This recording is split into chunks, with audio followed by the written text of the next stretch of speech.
हर महादेव। ओम नमः शिवाय। मैं हूँ वामिका और आप सभी का हमारे चैनल आध्यात्मिक सागर में बहुत बहुत स्वागत है। आप सभी का दिन शुभ और मंगलमय हो और भगवान भोलेनाथ जी आपकी सभी मनोकामनाओं को पूर्ण करें। आज आप सुनेंगे फाल्गुन मास महात्म्य का अध्याय 3। आज का अध्याय प्रारंभ करने से पहले आपको सुनाते हैं भगवान शिव की दिव्य कथा। बहुत पुराने समय से यह सृष्टि समय के साथ चलती आ रही है। समय बदलता रहता है और उसी के साथ परिस्थितियां भी बदलती रहती हैं। कभी देवताओं की शक्ति बढ़ती है तो कभी दानव बहुत बलवान हो जाते हैं। लेकिन जब भी अधर्म बढ़कर धर्म को नष्ट करने लगता है तब सृष्टि की रक्षा के लिए स्वयं भगवान को आगे आना पड़ता है। ऐसा ही एक समय आया जब दैत्यों की शक्ति बहुत अधिक बढ़ गई थी। उनके अत्याचारों से पृथ्वी दुखी हो गई थी। स्वर्ग में भय फैल गया था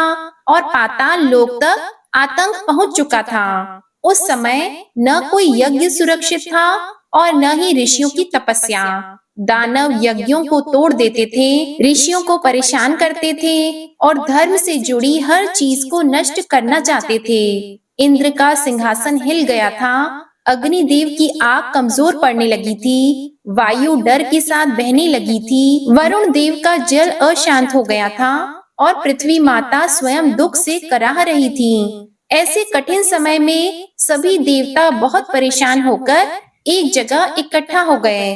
किसी के अस्त्र काम नहीं कर रहे थे और किसी के पास कोई उपाय नहीं बचा था। तब सभी ने मिलकर यह माना कि अब केवल एक ही सहारा बचा है, वो है भगवान विष्णु।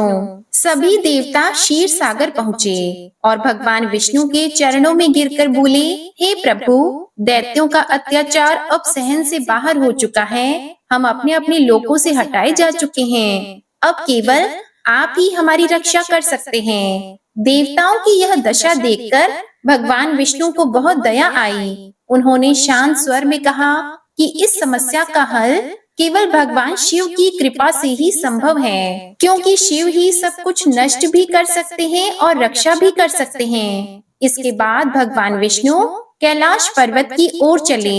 हिमालय की ऊंची चोटियों को पार करते हुए वे मानसरोवर पहुँचे। वहां से उन्होंने कमल के फूल इकट्ठे किए और हरिहर ज्योतिर्लिंग की स्थापना की। फिर उन्होंने भगवान शिव की आराधना शुरू की। यह साधारण पूजा नहीं थी, इसमें पूरा नियम और पूरी श्रद्धा थी। भगवान विष्णु रोज 1000 नामों का पाठ करते और हर नाम पर एक एक कमल अर्पित करते थे। दिन बीतते गए और भगवान विष्णु की भक्ति और गहरी होती गई। उनका मन पूरी तरह भगवान शिव में लग गया।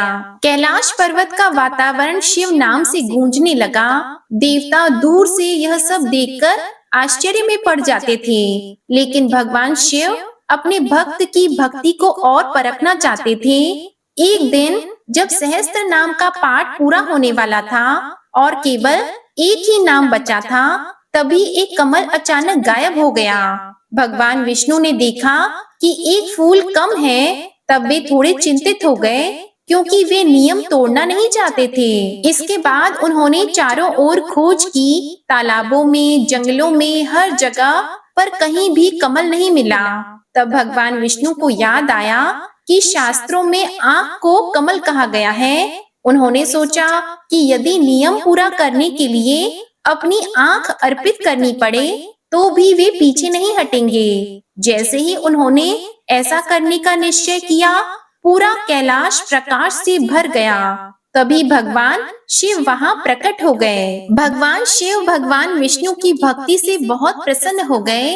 उन्होंने विष्णु जी को रोकते हुए कहा, हे विष्णु, तुम्हारी भक्ति सच्ची और महान है। तुमने यह सिद्ध कर दिया कि सच्चा भक्त अपने भगवान के लिए सब कुछ देने को तैयार रहता है। मुझसे जो चाहो वर मांग लो।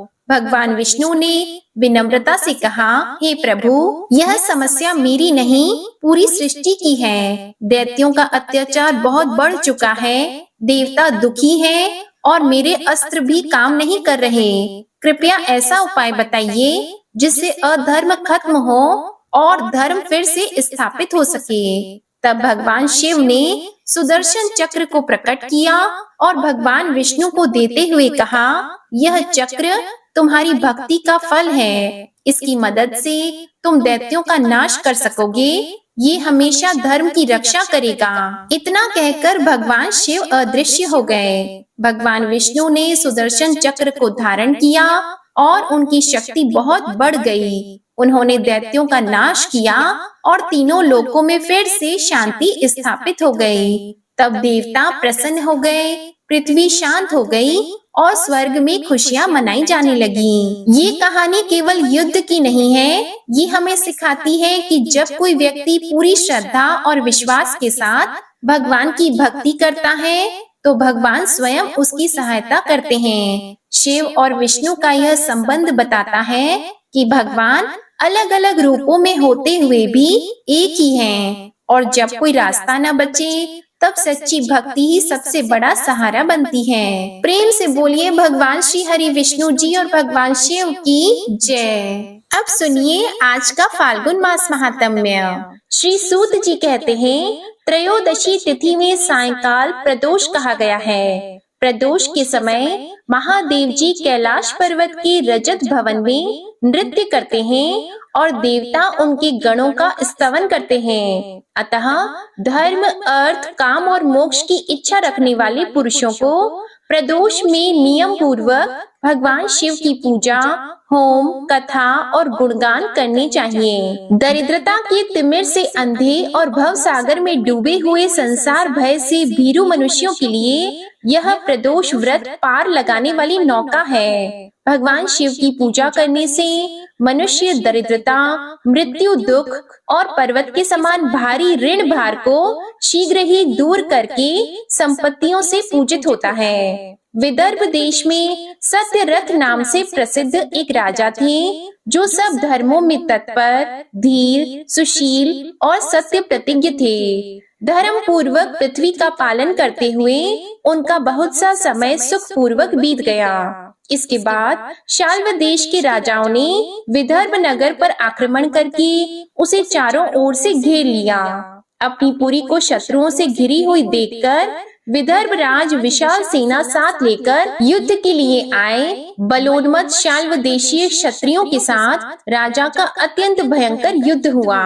शाल्वों की बहुत बड़ी सेना मारी गई, परंतु अंत में विदर्भ राज भी उनके हाथ से मारे गए। मंत्रियों सहित उस महारथी वीर राजा के मारे जाने पर मरने से बचे हुए सैनिक भाग खड़े हुए। उस समय विदर्भ राज सत्यरथ की एक पतिव्रता स्त्री अत्यंत शोकग्रस्त होकर रात के समय राजभवन से निकलकर पश्चिम दिशा की ओर चली गई। उस समय वह गर्भवती थी। सवेरा होने पर धीरे धीरे मार्ग से जाती हुई उस साध्वी रानी ने बहुत दूर का रास्ता तय कर लेने के बाद एक स्वच्छ तालाब देखा और वह उसके किनारे शोभा पाने वाले एक छायादार वृक्ष के नीचे बैठ गई। भाग्यवश उसी निर्जन स्थान में वृक्ष के ही नीचे पतिव्रता रानी ने उत्तम गुणों से युक्त शुभ मुहूर्त में एक पुत्र को जन्म दिया, जिसके बाद अत्यंत प्यास से व्याकुल होकर वह सुंदर अंगों वाली रानी जलाशय में उतरी।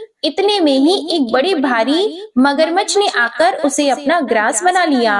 वह बालक पैदा होते ही माता पिता से हीन हो गया और भूख प्यास से पीड़ित होकर उस सरोवर के किनारे जोर जोर से रोने लगा। वह नवजात शिशु जब इस प्रकार क्रंदन कर रहा था, उसी समय भाग्यवश वहां एक श्रेष्ठ ब्राह्मणी आ पहुंची। वह भी अपने 1 वर्ष के बालक को गोद में लिए हुए आई थी। ब्राह्मणी निर्धन और विधवा थी, घर घर भीख मांगकर जीवन निर्वाह करती थी। उसका नाम उमा था। उसी सती साध्वी ब्राह्मणी ने उस राजकुमार को देखा। उसे अनाथ की भांति क्रंदन करते देखकर उसने मन ही मन विचार किया, अहो, यह तो बड़े आश्चर्य की बात दिखाई देती है कि यह नवजात शिशु जिसकी नाल भी अभी तक नहीं कटी है पड़ा हुआ है। इसकी माता कहाँ चली गई? न इसका पिता है, न कोई और बंधु बांधव है। यह दीन अनाथ बालक बिना बिस्तर की भूमि पर ही सो रहा है। यह चांडाल का पुत्र है या शूद्र का, वैश्य का बालक है या ब्राह्मण का, अथवा यह क्षत्रिय का शिशु है? इसका निश्चय कैसे किया जाए? मैं इस शिशु को उठाकर अपने सगे पुत्र की तरह अवश्य पालन कर सकती हूँ, परंतु यह किस कुल का है, यह न जानने के कारण इसे छूने का साहस नहीं होता। वह पतिव्रता ब्राह्मणी जब इस प्रकार कह रही थी, उसी समय कोई सन्यासी महात्मा वहां आ गए। वे ऐसे जान पड़ते थे मानो साक्षात शंकर हो। उन श्रेष्ठ भिक्षु ने उस स्त्री से कहा, ब्राह्मणी दुख न करो, हृदय की संशय वृत्ति दूर कर इस बालक की रक्षा करो, इससे तुम्हें शीघ्र ही परम कल्याण की प्राप्ति होगी। इतना कहकर वे दयालु भिक्षु तुरंत वहां से चले गए। उनके जाने के बाद ब्राह्मणी ने विश्वास पूर्वक उस बालक को लेकर अपने घर की ओर प्रस्थान किया। उस राजकुमार का ब्राह्मणी ने अपने बेटे के समान ही पालन पोषण प्रारंभ कर दिया। एक चक्रा नामक नगर में उस ब्राह्मणी का घर था। वह भिक्षा के अन्न से ही अपने पुत्र और राजकुमार को भी पालने लगी। ब्राह्मणों ने ब्राह्मणी के तथा राजा के भी पुत्र का संस्कार कर दिया। वे दोनों सर्वत्र सम्मानित होकर दिन दिन बढ़ने लगे। समय आने पर उनका उपनयन संस्कार हुआ। अब वे दोनों बालक एक साथ रहकर नियमों का पालन करने लगे। दोनों माता के साथ प्रतिदिन भिक्षा के लिए जाते थे। एक दिन वह ब्राह्मणी उन दोनों बालकों के साथ भीख मांगती हुई देव योग से देव मंदिर में गई। वहाँ बड़े बूढ़े ऋषि मुनि रहा करते थे। उन दोनों बालकों को देखकर परम बुद्धिमान शांडिल्य नामक मुनि ने कहा, अहो, देव का बड़ा बल विचित्र है। कर्मों का उल्लंघन करना किसी भी जीव के लिए अत्यंत कठिन है। देखो ना, यह बालक दूसरी माता की शरण लेकर भिक्षा से जीवन निर्वाह करता है। इस ब्राह्मणी को ही श्रेष्ठ माता के रूप में पाकर ब्राह्मण बालक के साथ ब्राह्मण भाव को प्राप्त हो गया है। शांडिल्य मुनि का यह वचन सुनकर ब्राह्मणी को बड़ा विस्मय हुआ। उसने भरी सभा में मुनि को प्रणाम करके पूछा, ब्राह्मण, एक सन्यासी के कहने से मैं इस बालक को अपने घर ले आई हूँ। यद्यपि अभी तक इसके कुल का पता नहीं लगा, तथापि मैं पुत्र की भांति इसका पालन पोषण करती हूँ। आप ज्ञान के नेत्रों से देखते हैं, अतः आपसे मैं यह जानना चाहती हूँ कि यह बालक किस कुल में उत्पन्न हुआ है और इसके माता पिता कौन है। तब मुनि बोले, यह विदर्भ देश के राजा का पुत्र है। इतना कहकर मुनि ने उस बालक के पिता के युद्ध में मारे जाने का तथा उसकी माता के ग्राह द्वारा ग्रस्त होने का सब समाचार पूर्ण रूप से बताया। यह सुनकर ब्राह्मणी को और भी आश्चर्य हुआ। अतः उसने फिर प्रश्न किया, महामुने, वे राजा संपूर्ण भोगों को छोड़कर युद्ध में क्यों मरे और इस बालक को दरिद्रता कैसे प्राप्त हुई? अब दरिद्रता को पूर्णतः नष्ट करके यह पुनः राज्य कैसे प्राप्त करेगा? मेरा यह पुत्र भी भिक्षान से ही जीवन निर्वाह करता है, अतः इसकी दरिद्रता के निवारण का भी क्या उपाय है, यह बताने की कृपा करें। तब शांडिल्य मुनि ने कहा, इस राजकुमार के पिता विदर्भ राज पूर्व जन्म में पांड्य देश के श्रेष्ठ राजा थे। वे सब धर्मों के ज्ञाता थे और संपूर्ण पृथ्वी का धर्म पूर्वक पालन करते थे। एक दिन प्रदोष काल में राजा भगवान शंकर का पूजन कर रहे थे और बड़ी भक्ति से त्रिलोकीनाथ महादेव जी की आराधना में संलग्न थे। उसी समय नगर में सब ओर बड़ा भारी कोलाहल मचा।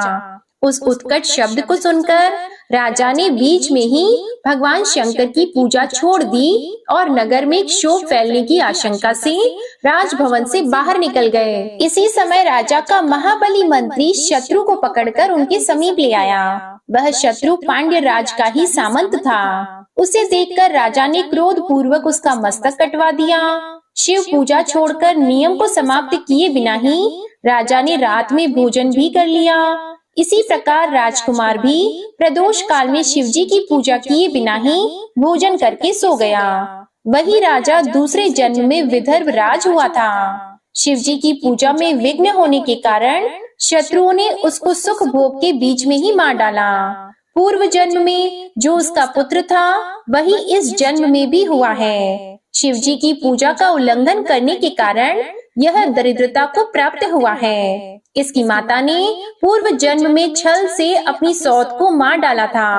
उस महान पाप के कारण ही वह इस जन्म में ग्रह के द्वारा मारी गई। मैं सत्य कहता हूँ, पर लोक में हित की बात कहता हूँ, शास्त्रों का सार एवं उपनिषदों का हृदय कहता हूँ। इस भयंकर असार संसार को प्राप्त हुए जीव के लिए ईश्वर के चरणाविंदों की सेवा ही सार वस्तु है। जो प्रदोष काल में अनन्य चित्त होकर परमेश्वर के चरणाविंदों की पूजा करते हैं, वे इसी संसार में सदा बढ़ने वाले धन धान्य, स्त्री, पुत्र, सौभाग्य और संपत्ति के द्वारा सबसे बढ़कर होते हैं। ब्राह्मणी, यह तुम्हारा पुत्र पूर्व जन्म में उत्तम ब्राह्मण था। इसने सारी आयु केवल दान लेने में बिताई है, यज्ञ आदि सत्कर्म नहीं किए हैं, इसलिए यह दरिद्रता को प्राप्त हुआ है। उस दोष का निवारण करने के लिए अब यह भगवान शंकर की शरण में जाए। श्री सूत जी कहते हैं, मुनि के इस प्रकार कहने पर साध्वी ब्राह्मणी ने उन्हें प्रणाम करके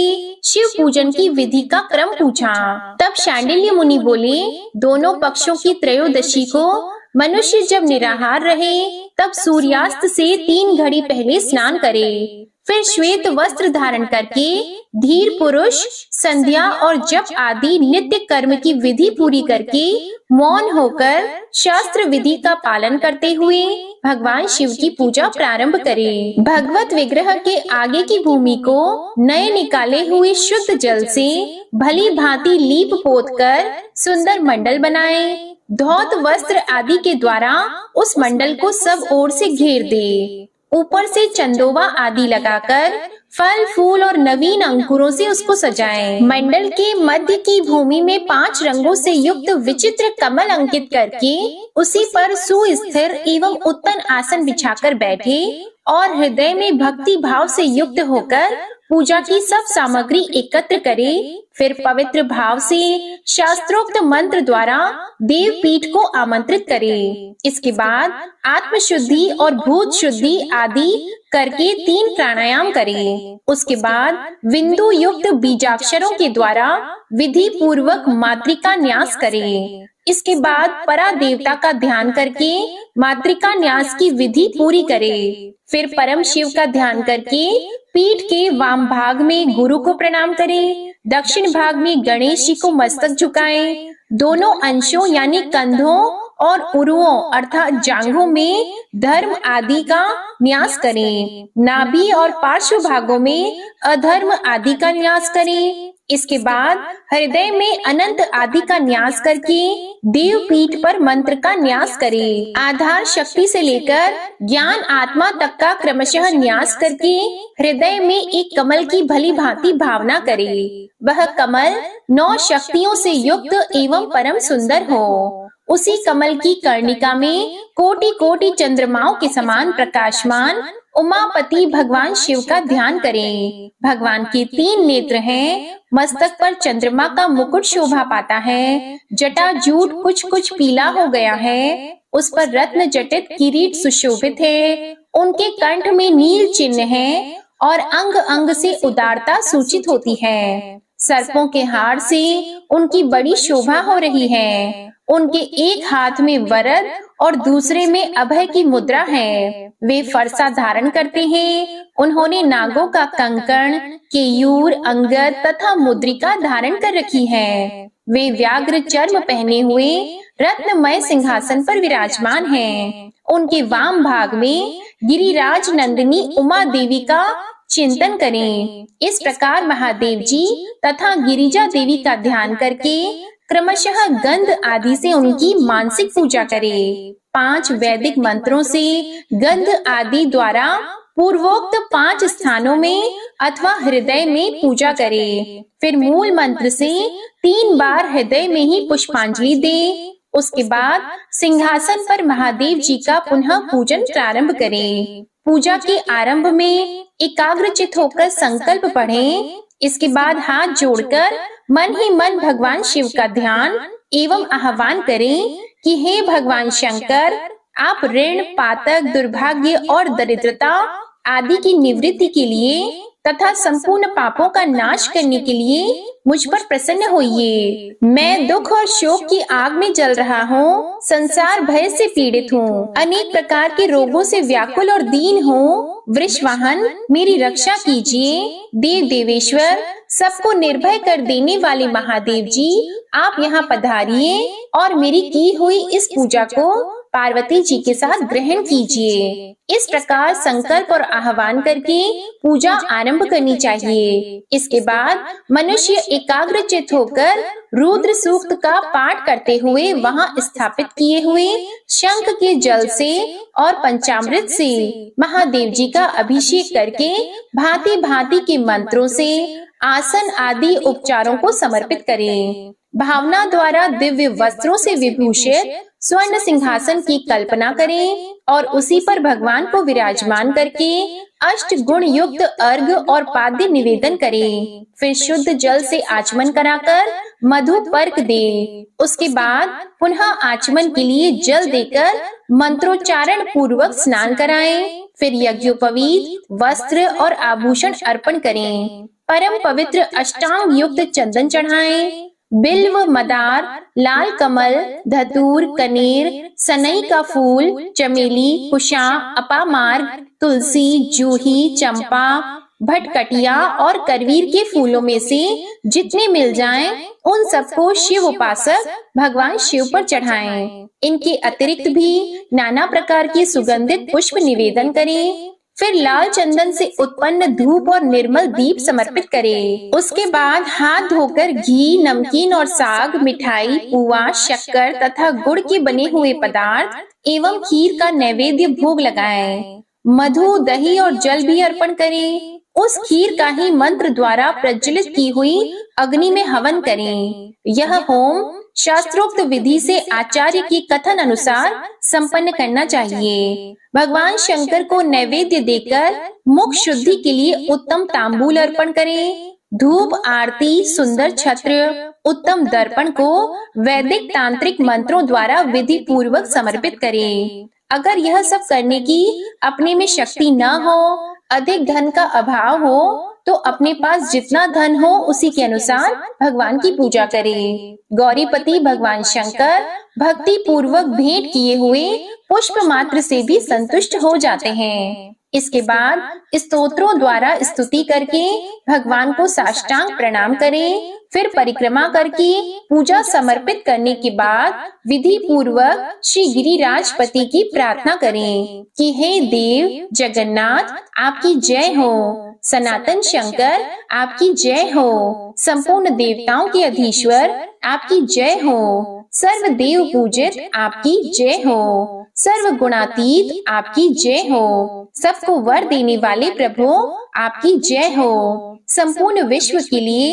एकमात्र जानने योग्य महेश्वर, आपकी जय हो। नागराज वासुकी को आभूषण के रूप में धारण करने वाले प्रभु, आपकी जय हो। गौरीपते, आपकी जय हो। चंद्रार्थ शेखर शंभु, आपकी जय हो।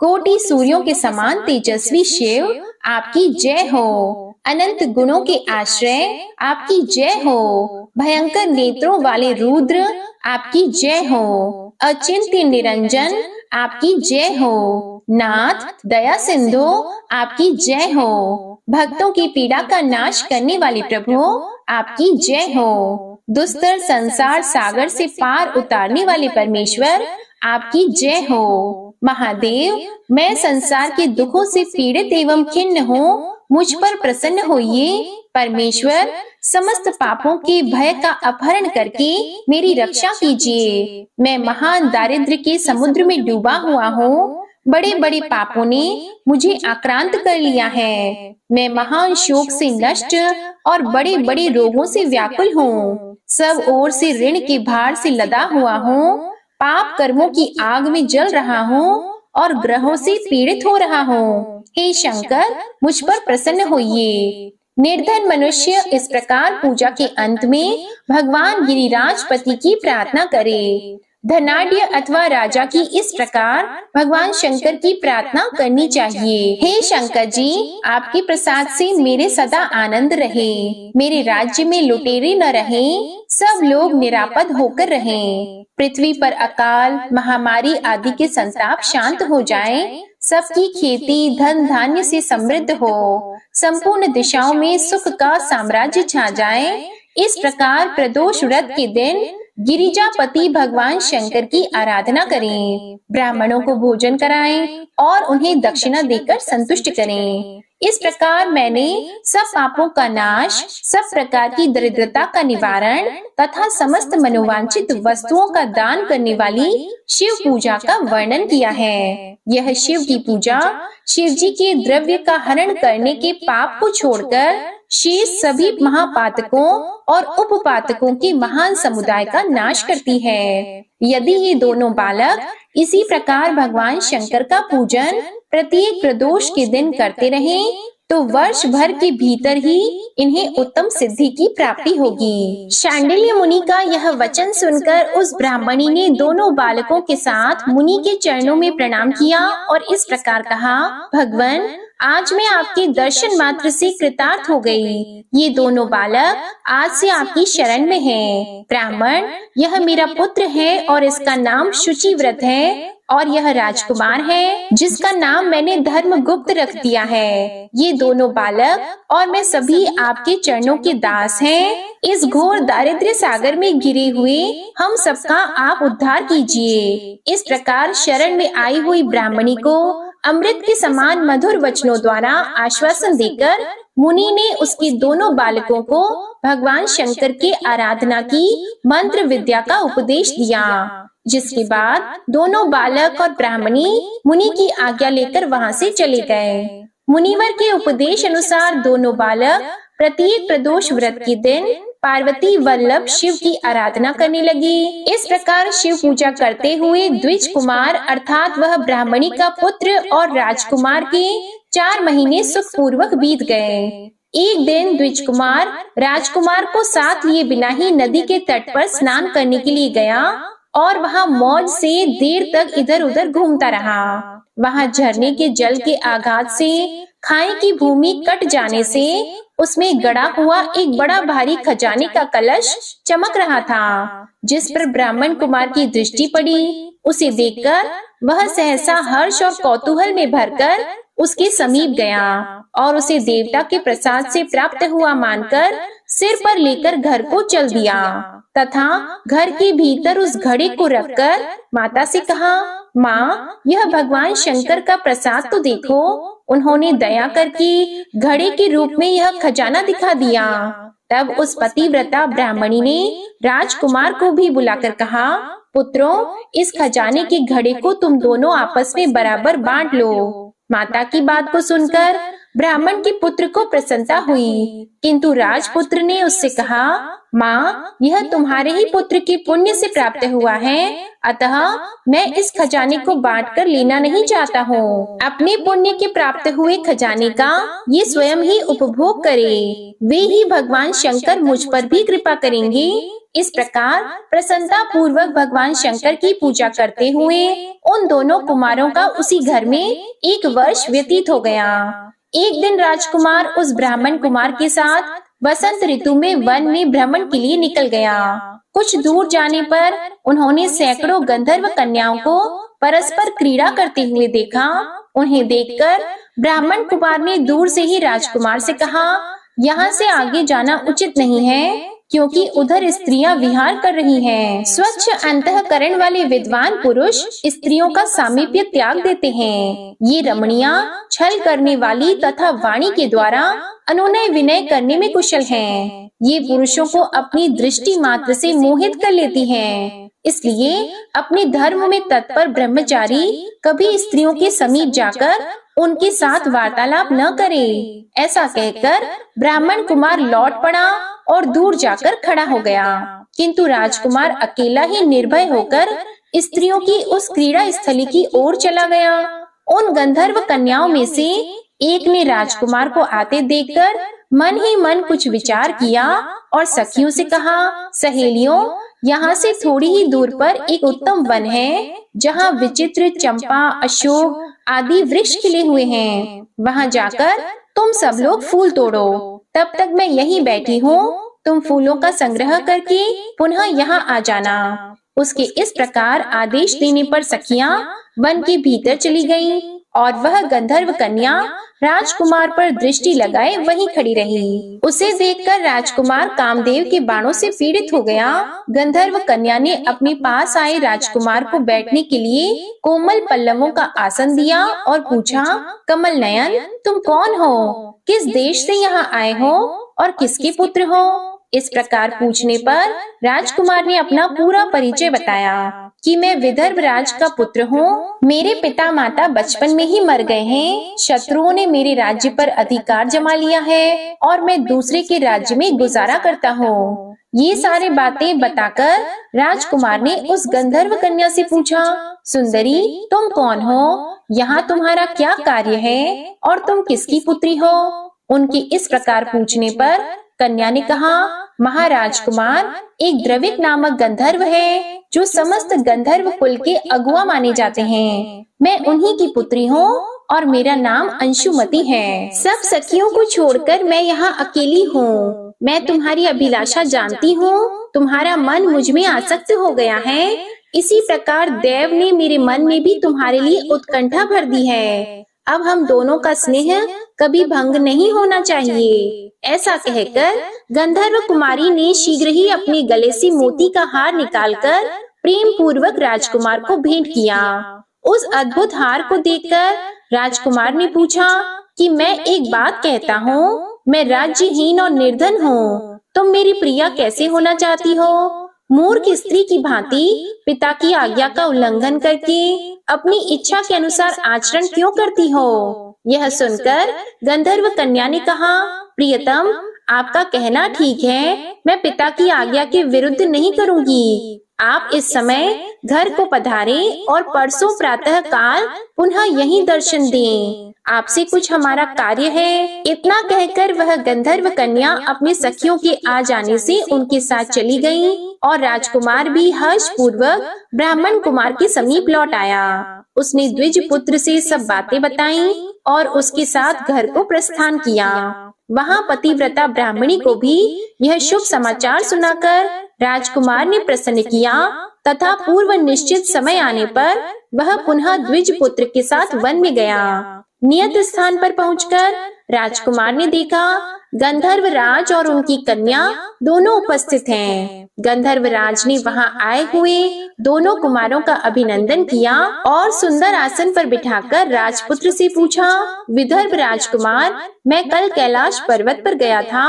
वहां मैंने पार्वती जी के साथ महादेव जी के दर्शन किए। देवेश्वर भगवान शिव करुणा रूपी अमृत के सागर हैं। उन्होंने मुझे बुलाकर सब देवताओं के समीप इस प्रकार कहा कि पृथ्वी तल पर धर्मगुप्त नाम से प्रसिद्ध एक राजकुमार है जो इस समय अकिंचन है। उसका राज्य छिन गया है। शत्रुओं ने उसके देश को अपने अधिकार में कर लिया है। अब वह बालक अपने गुरु की आज्ञा से सदा मेरी आराधना में संलग्न रहता है। उसी के प्रभाव से आज उसके समस्त पितर मेरे स्वरूप को प्राप्त हो गए हैं। गंधर्व श्रेष्ठ, तुम भी उस राजकुमार की सहायता करो। अब वह शत्रुओं को मारकर अपने राज सिंहासन पर आसीन हो जाएगा। तब महादेव जी के इस प्रकार आज्ञा देने पर मैं अपने घर को आया। यहाँ मेरी इस कन्या ने भी तुम्हारे लिए बहुत प्रार्थना की। यह सब परम दयालु भगवान शिव की प्रेरणा से ही हो रहा है। ऐसा समझकर मैं इस कन्या को साथ लेकर आया हूँ। अतः अपनी पुत्री अंशुमति को मैं तुम्हें पत्नी रूप में देता हूँ और भगवान शिव जी की आज्ञा से शत्रुओं को मारकर तुम्हें तुम्हारे राज्य पर बिठाऊंगा। अपने उस नगर में तुम अपनी इस धर्म पत्नी के साथ 10,000 वर्षों तक मनोवांछित सुख भोग कर अंत में भगवान शिव के लोक में जाओगे और वहाँ भी मेरी यह कन्या तुम्हारी ही सेवा में प्रस्तुत होगी। इस प्रकार कहकर गंधर्व राज ने उसी वन में राजकुमार के साथ अपनी पुत्री का विवाह कर दिया और उपहार में परम उज्जवल रत्न भार भेंट किए। चंद्रमा के समान चमकीली चूड़ामणि तथा दमकते हुए मोतियों के मनोहर हार दिए। दिव्य आभूषण, वस्त्र, स्वर्ण के बने हुए बहुत से सामान, 10,000 हाथी, 1,00,000 नीले घोड़े और हजारों सोने के बड़े बड़े रथ प्रदान किए। अंत में एक दिव्य रथ, इंद्र के धनुष के समान विशाल धनुष, सहस्त्रों अस्त्र शस्त्र, अक्षय बाणों से भरे हुए 2 तरकश, अभेद्य स्वर्णमय कवच तथा शत्रुओं का संहार करने वाली शक्ति समर्पित की। अपनी पुत्री की सेवा के लिए गंधर्व राज ने प्रसन्नचित्त होकर 5,000 दासियां दी। इतना ही नहीं, राजकुमार की सहायता के लिए उन्होंने अत्यंत उग्र गंधर्वों की चतुरंगिणी सेना भी भेंट की। इस प्रकार परम उत्तम संपत्ति को पाकर राजकुमार अपनी मनोवांछित पत्नी के साथ बहुत प्रसन्न हुए।